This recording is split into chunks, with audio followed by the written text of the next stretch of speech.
Assalamualaikum warahmatullahi wabarakatuh. Waalaikumsalam warahmatullahi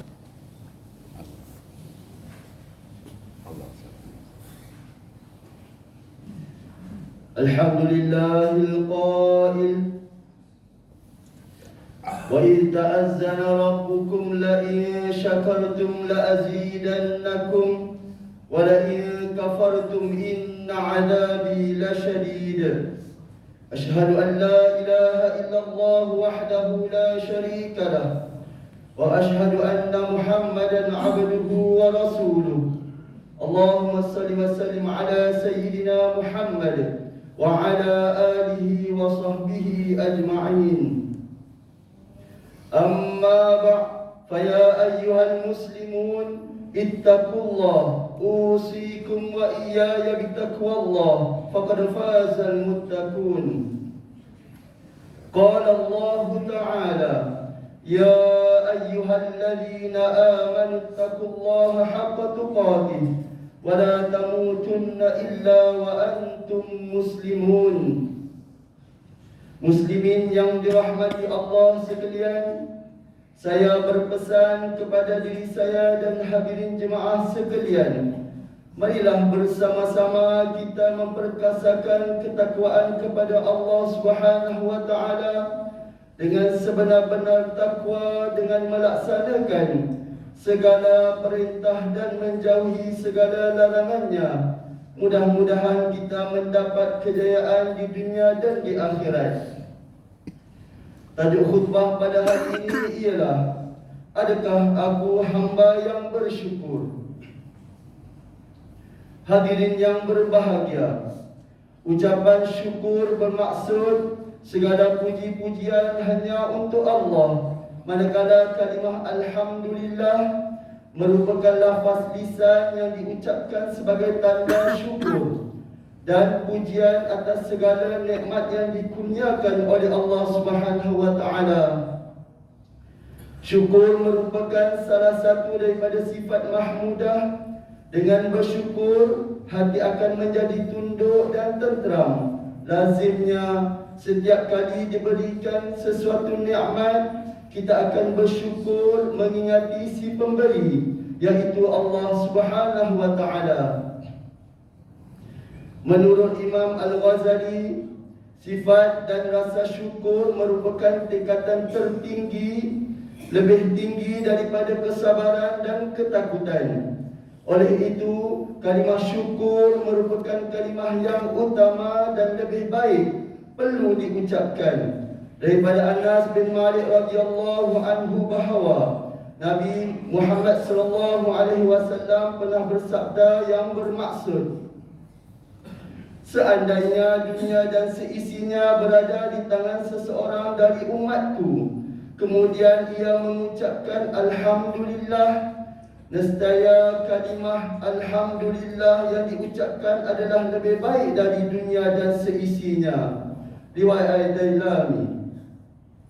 Hadirin yang dirahmati Allah sekalian, dengan bersyukur dapat menambahkan nikmat yang sedikit, menghindarkan diri daripada kekufuran, mendekatkan hubungan dengan Allah dan sesama insan, serta memperolehi kebahagiaan dalam hidup. Meskipun sifat dan rasa syukur merupakan sifat yang mulia, namun tidak ramai dalam kalangan kita yang mampu bersyukur dengan nikmat kurniaan Allah.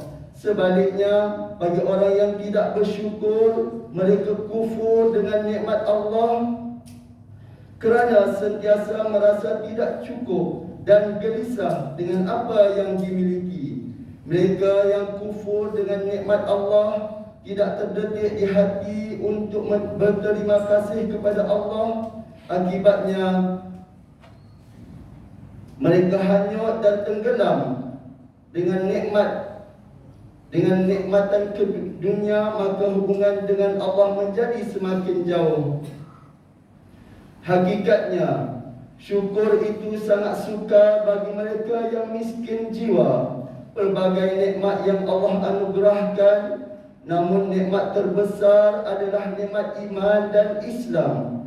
Selain itu, kita juga perlu memanfaatkan segala nikmat yang dikurniakan Allah ini, khususnya mata, telinga, hati, harta, pangkat, kedudukan serta lain-lain, dan jangan sesekali nikmat itu digunakan untuk menderhakainya.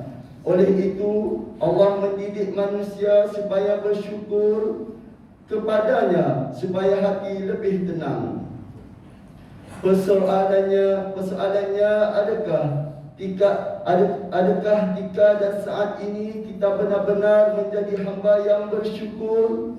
Realitinya ada yang bersabar tetapi tidak bersyukur. Begitu juga sebaliknya. Sudah pasti sebagai seorang mukmin kita dituntut supaya bersyukur dengan nikmat yang diperolehi dan ujian yang dihadapi. Apabila diuji dengan kemiskinan, penyakit, harta dan pelbagai ujian hati, perlu bersabar dengan bersyukur kerana yakin setiap perkara yang berlaku mempunyai hikmah yang tersembunyi.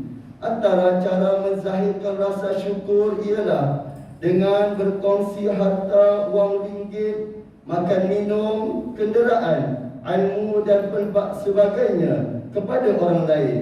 Syukur ibarat baja rezeki. Jika seseorang bersyukur, rezekinya berupa ilmu, harta, kesihatan, masa dan tenaganya akan bertambah subur dan berkembang menjana pahala yang berkekalan.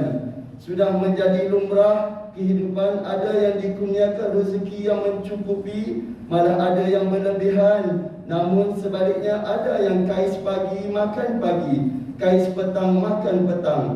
Walau bagaimanapun, keadaan kita perlu menzahirkan rasa syukur kepada Tuhan yang Maha Pemberi. Hadirin sidang Jumaat yang dirahmati Allah,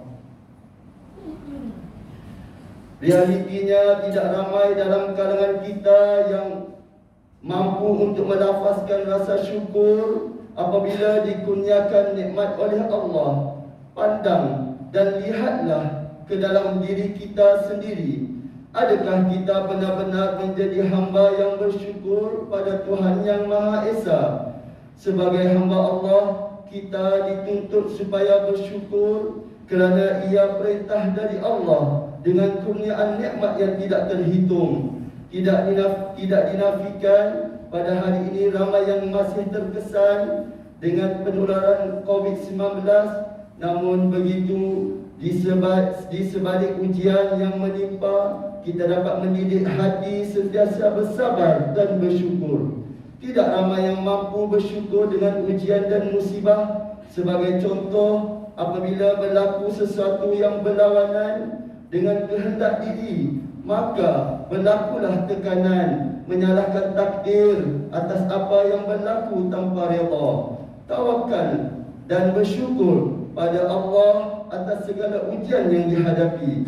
Oleh itu, ia mendorong berlakunya pelbagai tindakan luar jangkaan akibat dari sikap putus asa dengan rahmat Allah. Sebagai seorang manusia, kita juga sering mengeluh tentang kehidupan yang kita lalui. Lebih-lebih lagi, kita merasakan kurang senang dan merasa tidak cukup dengan nikmat pemberian Allah. Sebagai orang yang beriman, didiklah hati agar bersyukur dengan apa yang kita miliki dan menyedari masih ramai yang kurang bernasib baik berbanding kita. Namun mereka tetap bersyukur. Di samping itu, seseorang yang merasa syukur kepada Allah itu akan melaksanakan ibadah secara konsisten, melakukan ibadah-ibadah tambahan dan ibadah sunat yang lain seperti membaca Al-Quran, berpuasa sunat, berzikir dan berselawat, hadir berjemaah serta menuntut ilmu di masjid dan surau. Dengan sungguh-sungguh mencari waktu yang terluang melakukan ibadah sunat tersebut. Hadirin sekalian, dalam memaknai rasa syukur yang mendalam, Rasulullah SAW merupakan satu-satunya manusia yang dijamin syurga oleh Allah Subhanahu wa taala. Namun jaminan tersebut tidak menjadikan Nabi Muhammad sallallahu alaihi wasallam alpa dan lalai dalam menzahirkan rasa syukur dan mempertingkatkan ibadah kepada Allah Subhanahu wa taala. Ini dapat dilihat peluang dan ruang yang digunakan oleh Nabi untuk melakukan ibadah sehingga bengkak kedua kaki baginda. Peristiwa ini direkodkan melalui hadis Aisyah radhiyallahu anha bahawa beliau berkata, "Kana Rasulullah sallallahu alaihi wasallam idza shalla qama hatta tafattara rijlahu." Qalat Aisyah, "Ya Rasulullah, atasna'u hadza wa qad ghufira laka ma taqaddama min dhanbik wa ma ta'akhkhara." Faqala, "Ya Aisyah, afala akuna 'abdan syakura." Sesungguhnya Rasulullah sallallahu alaihi wasallam ketika melaksanakan solat, maka beliau berdiri sehingga kedua kakinya bengkak. Aisyah radhiyallahu anha bertanya, "Wahai Rasulullah, apa yang engkau lakukan sedangkan dosamu yang telah lalu dan yang akan datang telah diampunkan oleh Allah?" Lalu baginda menjawab, "Wahai Aisyah, tidakkah aku ingin menjadi hamba yang bersyukur?" Riwayat Muslim. Ketahuilah, ucapan syukur adalah amalan dan sifat yang sangat dituntut kerana ianya jalan untuk mendapat keredaan Allah. Dunia merupakan jambatan menuju ke akhirat dan nikmat di dunia bersifat sementara berbanding akhirat. Jika apa yang diharapkan berlaku, maka bersyukurlah atas nikmat kurniaan Allah. Namun sekiranya berlaku sesuatu yang tidak dijangka, maka bersabar dan bersyukur. Begitu juga, marilah kita memperbanyakkan ucapan syukur kerana nikmat keselamatan yang dikurniakan oleh Allah. Mudah-mudahan segala musibah dan ujian akan diangkat oleh Allah. Meskipun negara belum pulih daripada kesan COVID-19, namun kita perlu memperbanyakkan rasa syukur atas peluang kedua yang diberikan oleh Allah Subhanahu wa taala. Hadirin yang dikasihi Allah sekalian, mengakhiri khutbah ini, marilah kita sama-sama menghayati tausiah dan mengambil pengajaran untuk menjadikan pedoman. Antaranya, pertama, kalimah Alhamdulillah merupakan lafaz lisan yang diucapkan sebagai pujian dan syukur atas segala nikmat yang dikurniakan oleh Allah Subhanahu wa taala. Kedua, kita perlu istiqamah mendidik jiwa agar bersabar dan bersyukur kerana kita masih diberi peluang oleh Allah untuk menjalani sisa-sisa kehidupan di dunia ini pada hari ini.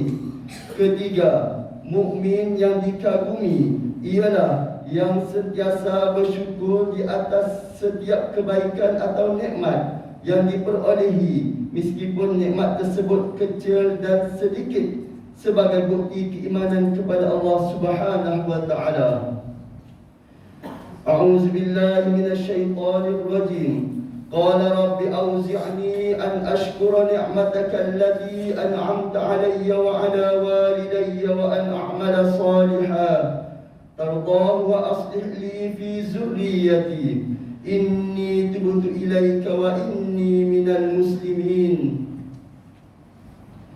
Wahai Tuhanku, ilhamkanlah daku supaya tetap bersyukur akan nikmat-Mu yang Engkau kurniakan kepadaku dan kepada ibu bapaku, dan supaya aku tetap mengerjakan amal soleh yang Engkau redai, dan jadikanlah sifat-sifat kebaikan meresap masuk ke dalam jiwa zuriat keturunanku. Sesungguhnya aku bertaubat kepadamu, dan sesungguhnya aku dari orang-orang Islam yang tunduk patuh kepadamu. Surah Al-Ahqaf ayat 15.